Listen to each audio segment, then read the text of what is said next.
ஆனா இயேசு உங்க உள்ளத்துல இருக்கா? எத்தனை பேர் இங்க இருக்கிறவங்க ஸ்நானம் எடுத்தவங்க? ஞான ஸ்நானம் பரவாயில்ல. உங்களுக்கு கிடைச்ச அந்த பாக்கியம் இவங்களுக்கு கிடைக்கண்டாமா? அதுக்கு என்ன நம்ம செய்யணும்?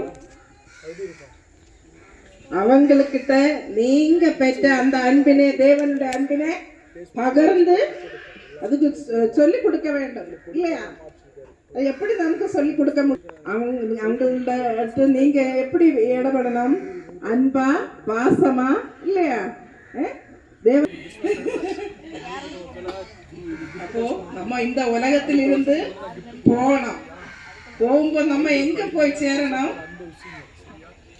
பரலோகத்துல போய் சேரணும். அதுக்காக நம்ம இங்க கொஞ்சம் கஷ்டம் இல்லை, உடம்பு கஷ்டம் இல்லை இருக்கும். பைபிள்ல சொல்றது ஒரு மனுஷனுக்கு 70 அதை விட ஏறையானால் 80 வயசு அதுல இருந்தானா ரொம்ப கஷ்டம். ஆனா இங்க அதை விட இருக்கிறவங்களுக்கு இருக்குன்னு நினைக்குது. அப்போ அவங்கக்கிட்ட கேட்டா அவங்க சொல்லு அவங்கள்ட்ட வருத்தம், அவங்க உடம்புல இவ்வளவு கஷ்டம் இருக்கு. இப்ப நம்ம எல்லாம் இருக்கு, நம்ம பிள்ளைங்களுக்கு நம்ம பெத்து வளர்த்தின பிள்ளைங்களுக்கு கொஞ்சம் நம்ம முடியாத அளவு வரும்போது நீங்க போங்கன்னு சொல்லு இல்லையா? அந்த மாதிரி வரும்போது ஒரு தாய்க்கு எவ்வளவு கஷ்டம் இருக்கும், ஒரு தகுப்பனுக்கு எவ்வளவு கஷ்டம் இருக்கும் இல்லையா? அம்மா எல்லாம் சின்ன வயசுல நம்ம அம்மா எல்லாம் தாயெல்லாம் அப்படி சொல்லி இருக்கும். நம்ம அந்த மாதிரி சொன்னாதான் நம்ம பிள்ளைங்களும் அப்படி சொல்லு இல்லையா? இப்போ எவ்வளவு மனசு கஷ்டமா இருக்கு இல்லையா?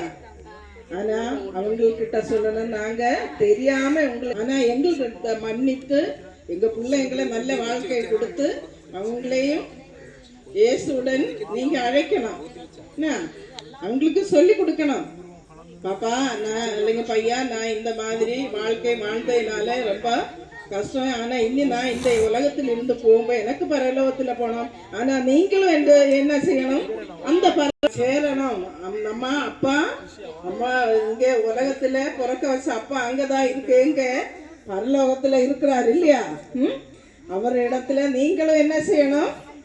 எத்தணும். அங்க எதுக்கு நமக்கு இங்க விட நல்ல சந்தோஷமா அங்க வாழலாம்.